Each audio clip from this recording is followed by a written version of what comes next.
देखो अब इसके बाद आप कोई भी ये इस तरीके का मैसेज करोगे मैं इग्नोर ही करूंगा। चलो अब यहाँ से देखो भाई। तो कल मैंने बताया था कि जैसे ही अगर आपको कुछ ऐसा फंक्शन मिल जाए कि उस तरीके का ऐसा रहे कि हमें कोई भी इस तरीके फंक्शन अगर मिला हुआ है कि उसका डायरेक्ट इंटीग्रेशन हमें नहीं पता है, तो हम उस समय ये चीज खोजेंगे कि आखिर कौन हमें प्रॉब्लम क्रिएट कर रहा है। जैसे एक एग्जांपल एक और मैं अब रिपीट कर रहा हूँ, इसके बाद आप सॉल्व करना, ठीक है। जैसे मान लो इंटीग्रेशन ऑफ हमें करना है कि log x बाई x का होल स्क्वायर है, ठीक है। और इसको इंटीग्रेट करना है भाई, ठीक है। अब एक बार देखो यहाँ से हमें किसको t मानना चाहिए। एक बार देखो किसका डिफरेंशिएशन प्रेजेंट है वो खोजो एक बार। ये बताओ कि किसका डिफरेंशिएशन प्रेजेंट है, ये बताओ। log x का या 1/x का। log x का डिफरेंशिएशन प्रेजेंट है या 1/x का डिफरेंशिएशन। मैं जो पूछ रहा हूँ आप ठीक से सुनो पहले। log x का डिफरेंशिएशन प्रेजेंट है या 1/x का। log x का log x का डिफरेंशिएशन 1/x होता है, ठीक है। तो एक काम करेंगे कि log x को हम लोग t मान लिया करेंगे। अब एक बार देखो log x को तो हम t से रिप्लेस कर देंगे, लेकिन बात ये dx को भी रिप्लेस करने की आती है। तो इसीलिए मैंने बताया था कि आप इसको डिफरेंशिएट भी करोगे। log x को डिफरेंशिएट करोगे, तो log x को डिफरेंशिएट करोगे x के रेस्पेक्ट में, तो ये कितना आएगा, तो dt बाई dx। क्या इतनी बात क्लियर हो जाएगा बेटा? आज आज हो जाएगा, आप टेंशन मत लो। ये बताओ क्लियर इतनी बात कि dx को रिप्लेस करने के लिए हम लोगों ने इसको डिफरेंशिएट किया भाई। वन log x का जो डिफरेंशिएशन आएगा ये आएगा 1/x equals to dt by dx के बराबर। यानी 1/, एक मिनट बेटा, t अपॉन x अगर लिख ही दोगे तो उससे क्या मिलेगा आपको? वेरिएबल तो एक ही होना चाहिए ना एक क्वेश्चन में। यहाँ पे जो क्वेश्चन में है ना log x का स्क्वायर है, ठीक है। अब एक बार देखो 1/x equals to dt by dx, तो क्या लिखेंगे? dx by x equals to किसके बराबर? dt के बराबर, यही लिखेंगे। अब एक बार देखो यहाँ से जो हमारा ओरिजिनल जो क्वेश्चन है ये क्या दिया हुआ है, log x का स्क्वायर इंटू 1/x dx, और ये किसके बराबर है? dt के बराबर। तो एक काम करते हैं सबको रिप्लेस करते जाते हैं। log x को क्या लिखेंगे? t का स्क्वायर, और 1/x dx को dt। तो फाइनली इसका इंटीग्रेशन क्या आएगा? t³/3 प्लस सी, और t की वैल्यू जब पुट करेंगे तो क्या आएगा? log x का क्यूब बाई 3 प्लस सी के बराबर। ये बताओ क्लियर हो गया सभी को? ये आपको क्वेश्चन में ये देखना है कि किसका डिफरेंशिएशन प्रेजेंट है। मैंने ये चीज ऑब्जर्व किया कि यार इस पूरे फंक्शन का इंटीग्रेशन तो हमें नहीं पता है, फॉर्मूला डायरेक्ट तो ऐसा नहीं आता है। तो मैंने ये ऑब्जर्व किया कि log x का डिफरेंशिएशन प्रेजेंट है, तो मैंने log x को t ले लिया। अब मुझे dx को भी रिप्लेस करना है, तो क्या करूंगा? मैं इसको डिफरेंशिएट करूंगा। तो log x का डिफरेंशिएशन क्या हुआ, तो इसको x के रेस्पेक्ट में डिफरेंशिएट हुआ, और dt बाई dx। नहीं, यहाँ पे वो रूल नहीं है भाई। dt बाई dx, तो 1/x इक्वल्स टू क्या आ गया? dt by dx। यानी हाँ, पहले ये चीज देखना है कि किसका डिफरेंशिएशन प्रेजेंट है आपके पास, तभी तो वो डिफरेंशिएशन प्रेजेंट है, तभी तो आप dx को रिप्लेस कर पाओगे। तो dx बाई x को मैंने क्या लिख दिया? dt। यहां से ये लिखा dx बाई x dt के बराबर, log x की जगह पे t यानी t स्क्वायर, और इसका इंटीग्रेशन t³/3। t की जगह पे सिर्फ और सिर्फ आपको log x लिख देना है। क्लियर हुआ? t की जगह पे सिर्फ और सिर्फ आपको डायरेक्ट log x लिख देना है। ये क्वेश्चन क्लियर हो गया भाई अब सभी को? यहां से देखो log x की वैल्यू t के बराबर, कुछ भी कोई एक दूसरा वेरिएबल कंसीडर करना रहेगा हमें। अब चाहे तो आप t ले लो, z ले लो, y ले लो, u ले लो, कुछ भी ले सकते हो। ठीक है, क्यूब t वाली बात क्लियर हो गई अब सभी को? क्लियर हो गया भाई सभी को? नहीं, आपको ऐसा क्वेश्चन नहीं दिया जाएगा कि जिसमें किसी का डिफरेंशिएशन ही प्रेजेंट ना हो, ऐसा नहीं है। ठीक है, चलो अब यहां से देखते हैं हम लोग कि एक और सवाल करते हैं। Integration of 2x by 1 plus x square dx, ये आ रहा है। अब एक बात देखो, यहाँ पे किसको t मानना चाहिए? क्यूब वाले में देखो मैं बोल रहा हूँ कि t का स्क्वायर है ना, t का स्क्वायर है, इंटीग्रेशन क्या होता है? x to the power n का इंटीग्रेशन किसके बराबर?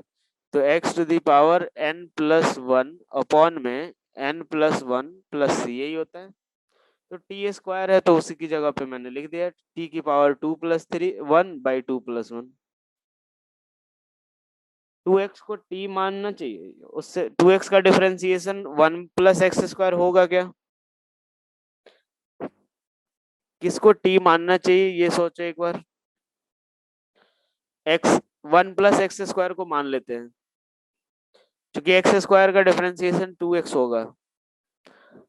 तो एक काम करते हैं, 1 + x² को हमने क्या मान लिया? t के बराबर। क्लियर हुआ? कैसे सोचना है ये देख लो भाई एक बार, क्योंकि ये खुद से सोचने आना चाहिए। क्योंकि मैंने देखा है x² का डिफरेंशिएशन 2x है, तो इसीलिए उसको t माना मैंने। x² को मानोगे फालतू में 1/1 + t आएगा, उसके लिए क्या करना अपने को? ठीक है, डायरेक्ट 1 + x² को मान लो, क्योंकि 1 + x² का डिफरेंशिएशन भी 2x ही होना है। तो इसको जब डिफरेंशिएट करेंगे तो d(1/dx) प्लस d(x²/dx), ये किसके बराबर? तो dt/dx के बराबर। ठीक है, 1 का डिफरेंशिएशन 0 होगा, x² का डिफरेंशिएशन 2x होगा। 1 का डिफरेंशिएशन 0, x² का differentiation 2x equals to dt/dx के बराबर। इतनी बात क्लियर हुई? अब एक बार देखो, मैंने 2x यहां से क्या लिख सकता हूं मैं? 2x dx equals to dt के बराबर। 2x dx को क्या लिखूंगा मैं? dt। तो चलो इस वाले का पार्ट का देखें, तो integration of 2x dx by, या इसको इंटू 1/1 + x², यही लिख रहे होंगे, हाँ है ना? तो 2x dx को मैंने क्या निकाल रखा है? dt। तो इसको कैसे रिप्लेस करेंगे? इंटीग्रेशन ऑफ 1/t dt, यही लिखेंगे भाई। ये बताओ, 1 + x² को t मानना है, 2x अपॉन में 1 + x² को t मानना है। दिव्यांश एक बार देखो, 1 + x² को t मानना है, 1 + x² को t माना मैंने, 1 का डिफरेंशिएशन 0, x² का differentiation 2x equals to dt/dx। यहां से क्या आया? 2x dx equals to dt के बराबर। 2x dx dt के बराबर, तो ये कितना आ गया? 2x dx into 1/1 + x²। ठीक है, 1/1 + x², तो 1 + x² को t माना मैंने और dt, तो ये किसके बराबर? Natural log t plus c के बराबर। तो यहां से कितना आएगा? फिर से t की जगह पे क्या पुट करोगे? टी को हमने क्या माना है, 1+x², ये लिख दो, प्लस सी के बराबर। क्लियर इतनी बात?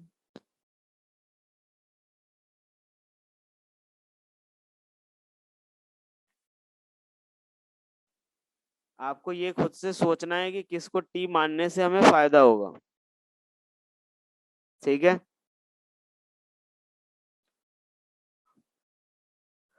हाँ, जो पूरे फंक्शन का डिफरेंशिएशन अगर प्रेजेंट है तो उसको टी मान लो, ये फायदा होगा। नहीं, आगे कुछ नहीं सॉल्व करना इसमें। हाँ, प्लस माइनस का किसमें, हमें प्लस माइनस का कोई रोल इसमें नहीं है। चलो यहां से देखो, integration of sine x by 2x dx के बाद देखो, 2x dx को हमने dt माना, इस फंक्शन को मैंने ऐसे लिख दिया हुआ है, 2x dx into 1/1 + x²। 1+x² को मैंने लिख दिया 1/t के बराबर, और ये पूरा dt के बराबर है। तो 1/t का integration natural log t plus c, natural log 1+x² plus c के बराबर। चलो यहां से देखो, साइन एक्स अपॉन में 1+cos x dx, यहाँ पे किसको मानना सही रहेगा? 1+cos x को मानो एक बार t, 1+cos x को t मानो, 1+cos x को t मान के एक बार सॉल्व करो आप लोग।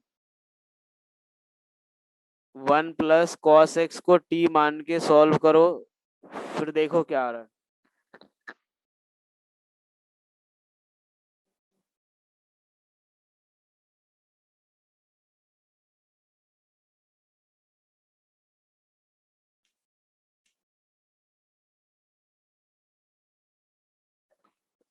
सही है आदित्य तुम्हारा, आगे प्रोसीड करो तुम।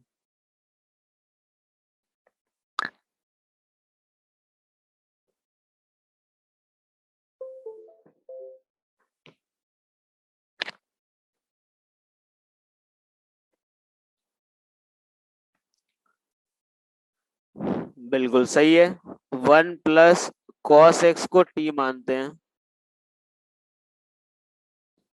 तो 1+cos x को t मानोगे तो इसको डिफरेंशिएट करेंगे, 1 का डिफरेंशिएशन 0,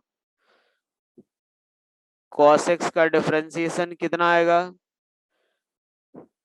तो ये आएगा cos x का differentiation minus of sine x into d x equals to d t के बराबर। अब एक बात देखो यहाँ पे, साइन एक्स डी एक्स इस फंक्शन को ये हम कैसे लिखेंगे, तो sine x d x into 1/1+cos x, sine x into d x को क्या लिखोगे, डी टी के बराबर, अपॉन में कितना आएगा, 1/t माइनस साइन के साथ, क्योंकि साइन एक्स डी एक्स की वैल्यू माइनस डी टी, तो ये कितना आएगा, तो minus of natural log t plus c, यहां से minus of natural log t की जगह पे हमने क्या माना है, 1+cos x और प्लस सी के बराबर। क्लियर सभी को? ये बताओ,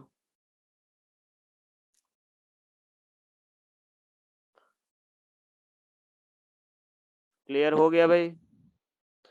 महक एक बार देखो, मैंने क्या लिया कि 1 माइनस साइन कैसे आया, यहाँ से देखो साइन एक्स डीएक्स को रिप्लेस करना है हमें, साइन एक्स डीएक्स को रिप्लेस करना है, तो माइनस ऑफ डी टी के बराबर, तो minus of d t upon में टी, तो 1/t का इंटीग्रेशन क्या होगा, natural log t minus sign के साथ, ये आ गया। 1/t ऊपर कहाँ लिखा मैंने, नेचुरल लॉग टी होता है, 1/t का इंटीग्रेशन नेचुरल लॉग टी होगा।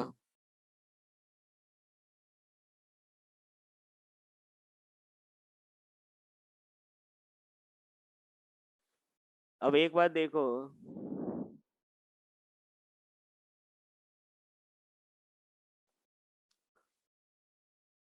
यहां से अगला अगर सवाल देखो एक बार।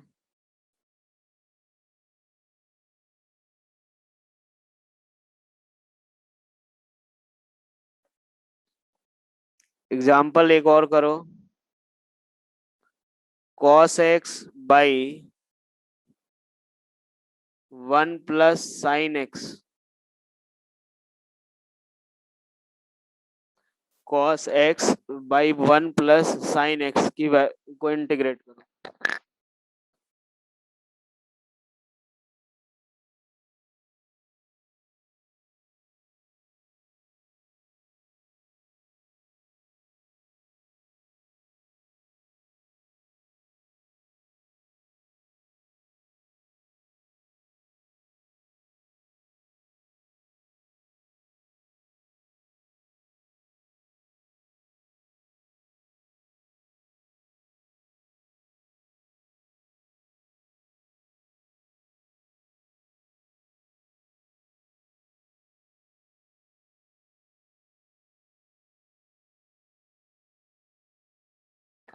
मैंने बोला इंटीग्रेट करो एक बार भाई। cos x by 1 + sin x को इंटीग्रेट करो। सही है मयूर तुम्हारा।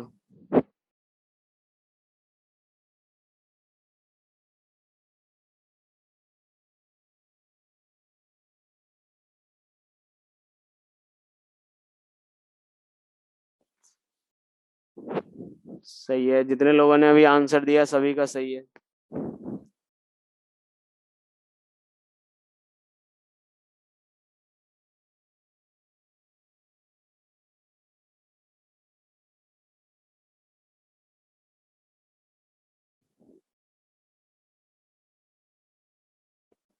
सही है, देखो एक बार। जितने लोग आंसर दिए हैं भाई सभी का सही है। यहां से क्या करेंगे, 1 + sin x को t मान लेते हैं। इसको डिफरेंशिएट करें तो 0। sin x का differentiation cos x equals to dt by dx। यहाँ से cos x dx equals to dt के बराबर। ये कितना आएगा, cos x dx को हम क्या करेंगे, dt और 1 बाई कितना t। तो ये कितना आएगा, natural log t plus c। और ये किसके बराबर, t की वैल्यू पुट कर दो, natural log 1 + sin x plus c के बराबर। माइनस साइन क्यों आएगा इसमें, माइनस साइन क्यों आएगा यार, साइन एक्स का डिफरेंशिएशन तो cos x होता है ना। आप लोग डिफरेंशिएशन इंटीग्रेशन का फॉर्मूला, साइन एक्स का डिफरेंशिएशन बेटा माइनस cos x कब होने लगा।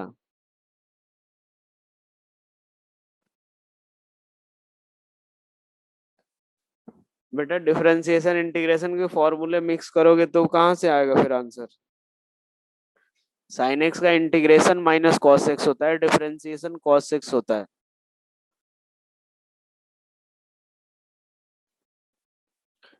चलो ये जो था हमारा, t से t कट नहीं सकता, नहीं भाई t से t कट नहीं सकता। ये यहां से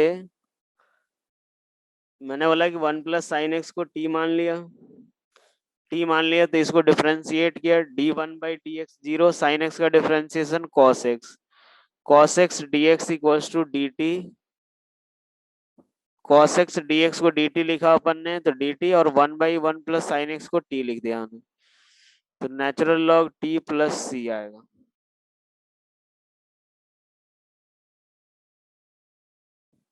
एक और क्वेश्चन चाहिए, चलो ले लो।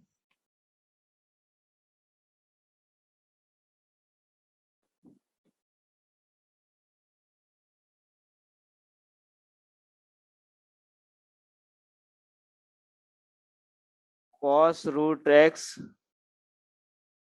By root x।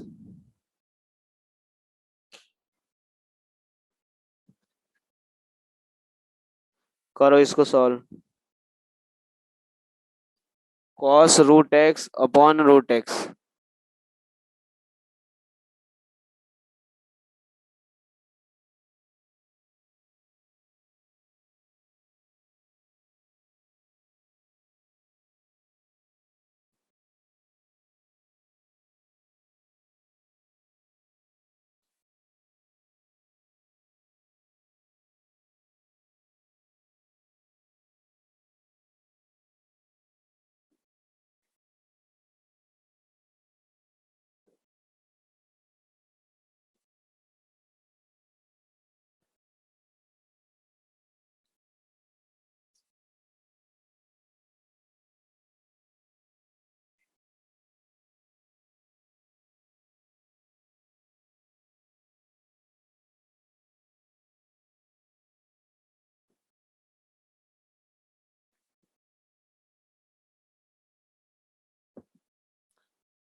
यहाँ पे किसको टी मानेंगे?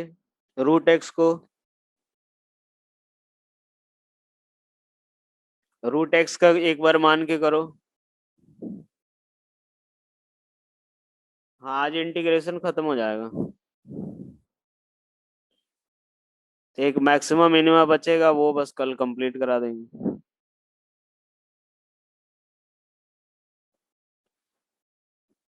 यहां से देखो, रूट एक्स को टी मान लेते हैं, यानी ये है क्या, एक्स की पावर 1/2 इक्वल्स टू टी के बराबर।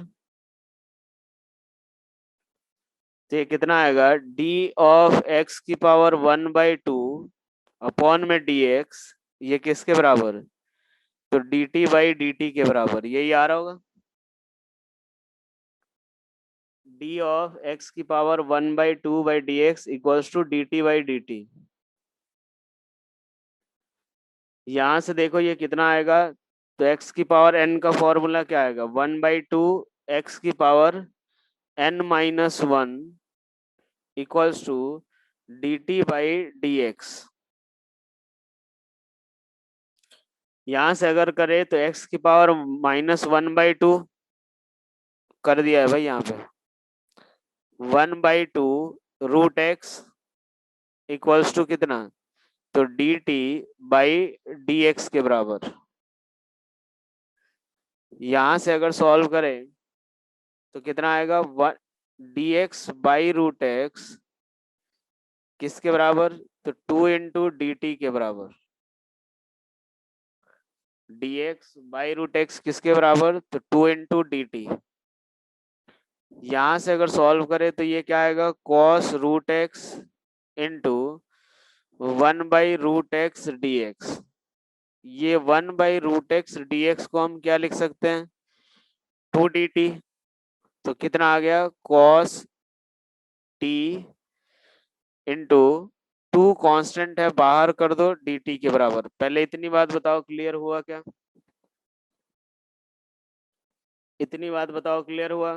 कुछ नहीं, डिफरेंशिएट करके रिप्लेस किया मैंने, डिफरेंशिएट करके रिप्लेस किया मैंने।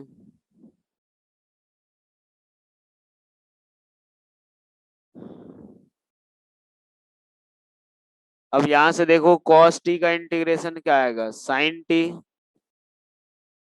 प्लस सी। तो क्या करेंगे, 2 sin t की जगह पे क्या लिखोगे, √x प्लस सी। यही हमारा आंसर होगा। क्लियर हुआ भाई? 2 sin√x प्लस सी।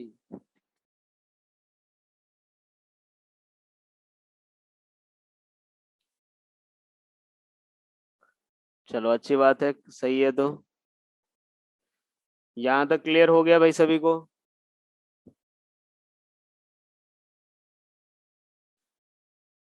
पूरा अब एक बार देखो किस स्टेप में दिक्कत आ रहा है। रूट एक्स को हमने टी मान लिया, एक्स की पावर 1/2। यहाँ से क्या करेंगे, एक्स की पावर 1/2 को डिफरेंशिएट करो, कितना आएगा, 1/2 एक्स की power 1/2 -1 equals to d t by d x. इसको सॉल्व करेंगे, 1/2 root x equals to d t by d x.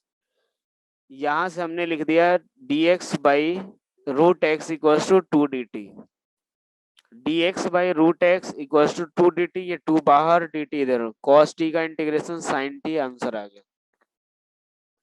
Clear हुआ?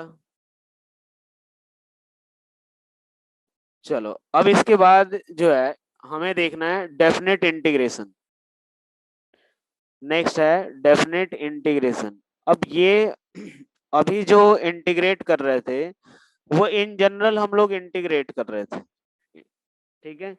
अब हमें क्या करना रहेगा कि एक पर्टिकुलर लिमिट के लिए इंटीग्रेट करने की जरूरत होगी, ठीक है। अब हमें जो इंटीग्रेट करना होगा एक पर्टिकुलर लिमिट के लिए, जैसे मैंने बताया था स्टार्टिंग वाले क्लास में जब इंटीग्रेशन बताया था, नेगेटिव का साइन क्यों आएगा, तुम लोग बेटा फॉर्मूले याद किया करो यार भाई। cos t का इंटीग्रेशन sin t होता है, तुम लोग कभी डिफरेंशिएशन में इंटीग्रेशन का फॉर्मूला लगा रहे हो, कभी इंटीग्रेशन में डिफरेंशिएशन का। डेफिनेट इंटीग्रेशन देखो, अब इसमें क्या रहेगा हमारा कि पहली क्लास में ही बताया था कि अगर मान लो मैं एरिया कैलकुलेट कर रहा हूँ, इंटीग्रेशन का मतलब है कि किसी कर्व के अंडर का एरिया कैलकुलेट करना। अब जब एरिया अगर कैलकुलेट कर रहे थे तो मैंने एक चीज और बताई थी उसमें कि 2 से 4 निकालना है, 0 से 4 निकालना है। तो वो क्या रहेगा, एक पर्टिकुलर लिमिट के लिए हम इंटीग्रेट करेंगे। जब आप एक पर्टिकुलर लिमिट के लिए इंटीग्रेट करोगे तो वो इंटीग्रेशन हमारा कैसा कहलाएगा, डेफिनेट इंटीग्रेशन। क्लियर इतनी बात? यानी अगर मान लो y इक्वल्स टू दे रखा हमें, ठीक है, y इक्वल्स टू मान लो हमें क्या दे रखा है, कोई भी एक फंक्शन दिया हुआ है, ठीक है। और अगर मुझे उस फंक्शन को इंटीग्रेट करना है, यानी इंटीग्रेशन ऑफ y dx, ठीक है, तो क्या करेंगे, एफ एक्स डी एक्स, कोई दिक्कत नहीं, आराम से। यहां से देखो कि अगर इसको इंटीग्रेट करते हैं, एफ एक्स इसी को इंटीग्रेट कर रहे हैं, कहां से कहां तक, तो ए से लेकर के बी तक। कहां से कहां तक इंटीग्रेट कर रहे हैं, ए से लेकर के बी तक इंटीग्रेट कर रहे हैं, ठीक है। अगर मान लो जो एफ एक्स है उसका इंटीग्रेशन क्या आ रहा है, जी एक्स, जैसे साइन एक्स का एक दूसरा फंक्शन इंटीग्रेशन होता है कॉस एक्स, कॉस एक्स का माइनस साइन एक्स, ये सब इंटीग्रेशन होता है। तो एफ एक्स का अगर इंटीग्रेशन क्या है, जी एक्स है, तो क्या करेंगे, ए से लेकर के कहां तक, बी तक, ए से लेकर के बी तक। तो हमें क्या करना रहेगा कि इसकी वैल्यू जो है, एक बार जी पुट करो, एक बार जी पुट करो, और एक बार ए पुट करो। एक बार जी पुट करो, सॉरी, एक बार बी पुट करो और एक बार ए पुट करो। यही हमारा जो, जिस मैक्सिमम लिमिट तक इंटीग्रेट करते हैं, इसको हम बोलते हैं अपर लिमिट। और ये जो लिमिट है इसको हम बोलते हैं लोअर लिमिट, ठीक है। अब एक बार देखो, एक एग्जांपल लेते हैं, उससे क्लियर होगा। और जैसे मान लो, नहीं नहीं, ए प्लस बी नहीं होता भाई, कहाँ पढ़ लियो। देखो जैसे मान लो मुझे इंटीग्रेट करना है एक्स स्क्वायर को, एक्स स्क्वायर को इंटीग्रेट करना है कहाँ से कहाँ तक, तो 0 से लेकर के 4 तक इंटीग्रेट, या 3 तक इंटीग्रेट करना है, ठीक है। अभी तक हम लोग सिर्फ यही काम करते थे कि केवल इन जनरल इंटीग्रेशन निकाल देते थे। आप लोग बोलते थे सर आगे सॉल्व करना है कि नहीं, तो अब सॉल्व करने की जरूरत होगी। तो पहले जो हमने तरीका सीख रखा है इंटीग्रेशन का, एग्जैक्टली आप उस तरीके से इंटीग्रेट करो। तो ये कितना आएगा, एक्स क्यूब बाई 3, और लिमिट कहाँ से कहाँ तक, 0 से लेकर के 3 तक। तो ये कितना आएगा, 3 का क्यूब बाई 3 माइनस 0/3, कितना आएगा ये, तो ये 3 का स्क्वायर 9 आंसर होगा। क्लियर हुआ ये बता। अगर आपको पहला वाला, पहले जो इंटीग्रेशन है वो आता है, यानी सिर्फ और सिर्फ आपको ये करना है कि अपर लिमिट पुट करना है और लोअर लिमिट पुट करना है। आपको एक बार अपर लिमिट पुट करोगे, 3 पुट किया तो 3 की का cube by 3 minus lower limit put करोगे 0/3, कितना आ गया, 9 के बराबर। क्लियर हो गया भाई? हाँ पहले भी करवाया था, अभी वही, अभी इसमें और आगे देखना है अपने को। पहले ऊपर वाला पुट करते हैं, अपर लिमिट पुट करते हैं, ठीक है। चलो अब एक क्वेश्चन सॉल्व करो। एक्स की पावर, या ऐसे देख लो, एक्स की पावर -2 है, और ये 0 से लेकर के 2 तक सॉल्व करो, इंटीग्रेट करो इसको, 0 से लेकर के 2 तक।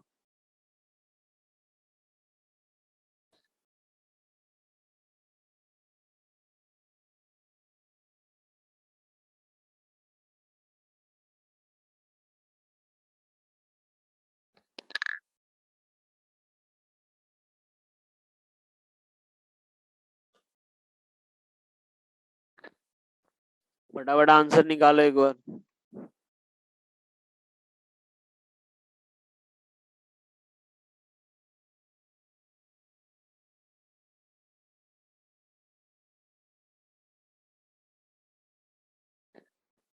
बाकी लोग भी आंसर निकालो एक बार।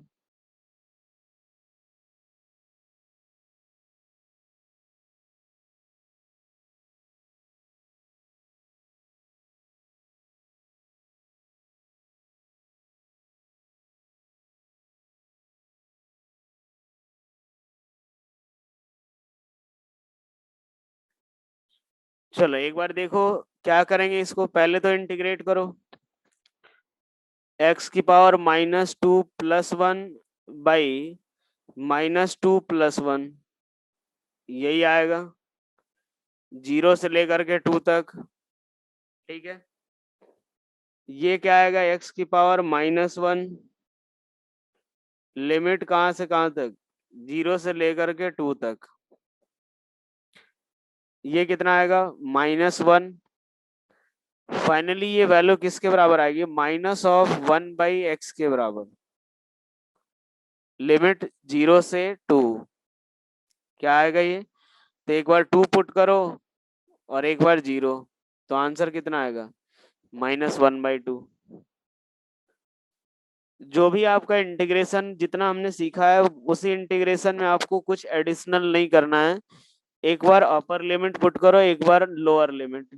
अपर लिमिट एक बार ये -1/x है, 0 से 2 है, एक बार 2 पुट करो, एक बार 0 पुट करो। यहाँ से देखो x की पावर -1 होगा अपॉन में -1, तो x की पावर -1 है तो इसको क्या लिखेंगे, 1/x, और माइनस साइन मल्टीप्लाई होगा तो फाइनली वैल्यू क्या बनेगी, -1/x के बराबर।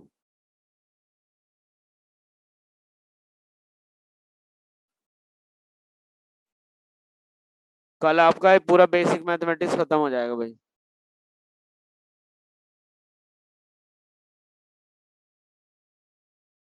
नहीं, कांस्टेंट ऐड नहीं करना है। कांस्टेंट बेसिकली पता है, कांस्टेंट जो दूसरी साइड का रहता है ना, तो दूसरी साइड की जो लोअर लिमिट रहती है वही प्लस में आकर के आता है और हमें कांस्टेंट मिलता है वहां से।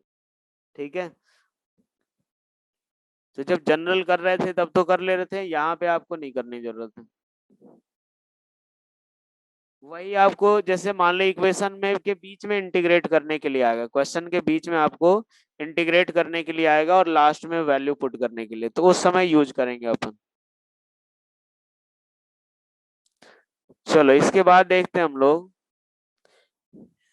अब एक बार देखो, मान लो मैं एक और ले रहा हूं, एक्स की पावर 4/4। एक सेकेंड, एक्स की पावर 3 को इंटीग्रेट करना है, और ध्यान से पहले सुनना आप लोग, 0 से लेकर के 3 तक करना है हमें। ठीक है, इंटीग्रेट करेंगे तो मैं क्या लिखूंगा, एक्स की पावर 4/4, लिमिट 0 से लेकर के 3 तक। वैल्यू क्या आएगी, सभी को पता है 3 की पावर 4/4 आ रहा होगा, यानी कितना, 81/4 के बराबर। 0 पुट करेंगे तब तो 0 ही आएगा। अब एक बात देखो, ये जो लिमिट जो है इसको मैं अलग तरीके से ब्रेक भी कर सकता हूँ। ठीक है, यहाँ से एक कौन सा एक प्रॉपर्टी टाइप से है, क्या करेंगे, x की पावर 4/4 जो है, अगर मैं लिमिट को ऐसे ब्रेक कर देता कि 0 से लेकर के 1 प्लस x की पावर 4/4 1 से लेकर के 3 तक, तो भी हमारा आंसर सेम आता, पता है। देखो एक बार कैसे, ये ऊपर पहले अपर लिमिट पुट करते हैं, 1 की पावर 4/4 माइनस 0 की power 4/4, plus upper limit put करते 3 की पावर 4/4 माइनस 1 की पावर 4/4, ये पूरा कैंसिल आउट होता है, ये तो 0 ही है। फिर भी आंसर कितना आता है, 81/4 के बराबर। क्या ये समझ आया, कितना आ जाएगा, 81/4 के बराबर। तो कहने का मतलब ये है, यहाँ से देखो मैंने 0 से लेकर के जो 3 है ना, तो उसी को अलग अलग पार्ट में मैंने ब्रेक कर दिया है कि 0 से 1, 1 से 3। तो एक बार 1 पुट किया मैंने, एक बार 0, फिर एक बार 3, एक बार 1, फिर यहाँ से क्या आंसर आया, 81/4। अब एक बार देखो, यहां से 3 की पावर 4/4 जो है वो किसके बराबर 81/4 आया। तो ये बता रहा हमें कि कितने भी इंटरमीडिएट लिमिट्स में हम ब्रेक कर सकते हैं इसको। यानी कहने का मतलब ये है कि आप अगर इसको ऐसे लिख दो x⁻³ dx 0 से लेकर के 3 तक था शायद, हाँ 3 तक। तो इसको हम चाहे तो कितने पार्ट में भी लिखे x³ dx 0 से लेकर के 1 प्लस x³ dx 1 से लेकर के 2 प्लस x³ dx 2 से लेकर के 3। क्या ये सब इन सब की वैल्यू भी सेम आएगी 81/4? हाँ है ना। क्या इन सब की वैल्यू भी सेम आएगी? तो इसीलिए क्या होगा कि आप हमें एक जनरल प्रॉपर्टी क्या लिखेंगे कि अगर इंटीग्रेशन ऑफ एफ एक्स है कहां से कहां तक ए से लेकर के बी तक, तो क्या करोगे एफ एक्स ए से लेकर के सी कर दो plus integration of F X C से लेकर के डी कर दो plus integration of F x D से लेकर के बी कर दो। क्या ये सेम रहेगा? हाँ है ना। क्लियर हुआ ये बात? क्लियर हो गया भाई?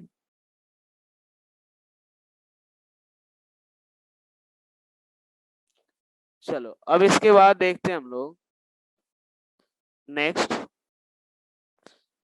कि अगर मैंने माइनस साइन से मल्टीप्लाई कर दिया, जैसे एक बार देखो एफ एक्स को इंटीग्रेट करना है कहां से कहां तक ए से लेकर के बी तक, ये किसके बराबर आएगा माइनस ऑफ एफ एक्स का f x d x b से लेकर के ए तक, ये दोनों बराबर होंगे।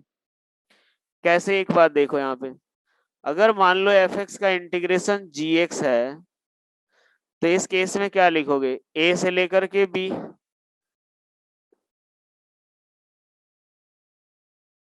और इस वाले में क्या होगी तो माइनस ऑफ जी एक्स और उसकी लिमिट ए से बी से लेकर के ए तक, यानी ये किसके बराबर आएगा माइनस ऑफ देखो G of A minus of G of B, और फाइनली ये भी किसके बराबर आएगा तो G of B minus G of A के, और ये भी किसके बराबर तो G of B minus of G of A के। क्लियर हुआ? ऊपर वाली स्लाइड दिखा दे, देख लो भाई फटाफट।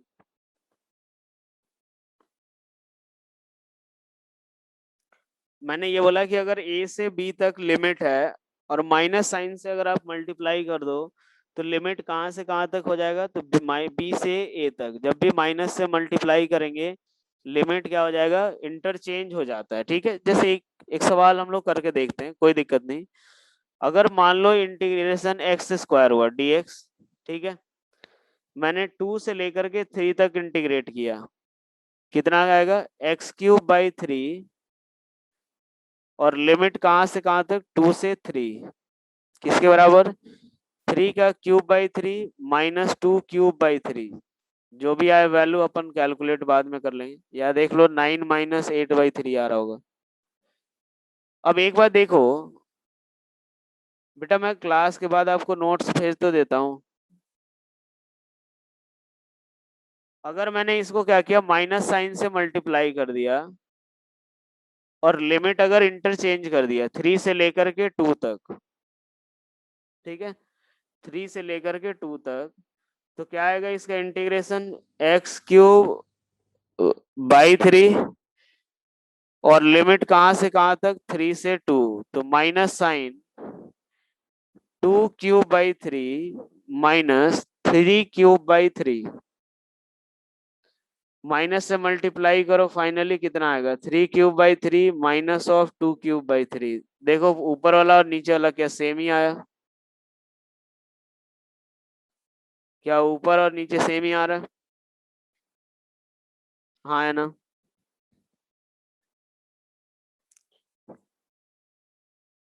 यानी एक बात देखो, इस केस में क्या होगा कि जैसे ही अगर इंटीग्रेट करेंगे, तो अगर मान लो माइनस साइन से अगर आप मल्टीप्लाई कर देते हो तो लिमिट क्या हो जाएगा, इनवर्स हो जाएगा। लिमिट क्या हो जाएगा, इनवर्स। क्लियर हुआ ये बात? क्लियर हो गया भाई सभी को? चलो अब एक चीज और बचा हुआ है, डबल डिफरेंशिएशन यानी मैक्सिमम मिनिमम। तो वो मैक्सिमम मिनिमा जो है अब हम लोग कल कंप्लीट कर लेंगे। ठीक है, मैक्सिमम मिनिमम हम लोग कल कंप्लीट करेंगे अब। और कल आपका बेसिक मैथमेटिक्स का लेक्चर खत्म हो जाएगा।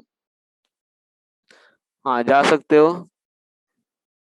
मैंने ये बोला एक्स स्क्वायर को, नहीं कोई इफेक्ट नहीं होगा। यहाँ से देखो, एक्स स्क्वायर का इंटीग्रेशन क्या होगा, x³/3। 2 से 3 पुट किया, 3³/3 -2³/3, ये आ गया। जब आप माइनस से अगर मल्टीप्लाई कर दोगे तो लिमिट इनवर्स कर दोगे, ठीक है, तो लिमिट इनवर्स कर दोगे तो भी सेम आएगा। यानी जब भी अगर किसी भी इंटीग्रेशन में आप माइनस साइन से मल्टीप्लाई कर दो तो लिमिट इनवर्स कर दो, सेम ही आएगा। यहाँ से हम क्या बोल सकते हैं कि x² dx, ठीक है, ये जो होगा, अगर लिमिट में 2 से 3 लिखता हूँ तो ये किसके बराबर आएगा, x² dx, और लिमिट किसके, -3 3 से लेकर के 2 तक। अगर आपने माइनस साइन से मल्टीप्लाई किया तो लिमिट आप इनवर्स कर दो, दोनों सेम ही रहेगा। ठीक है, चलो तो इंटीग्रेशन आपका खत्म हो गया। अब हम लोग जो डिफरेंशिएशन है, पार्शियल डिफरेंशिएशन वाला जो पार्ट बचा हुआ है, वो एक कल कंप्लीट कर, सॉरी पार्शियल बोल रहा हूँ, ये डबल डिफरेंशिएशन वाला पार्ट, तो वो कल कंप्लीट कर लेंगे। हाँ आप डिफरेंशिएशन इंटीग्रेशन की बुकलेट कर सकते हो, सारे ही कर लो भाई। जहां पे आपको d2y/dx2 दिखे वो छोड़ के बाकी सारा कर लो, मैक्सिमम मिनिमम जहां दिखे वो छोड़ के सारा कर लो, मैक्सिमम मिनिमम छोड़ के सारा कर लो भाई। चलो ठीक है बेटा।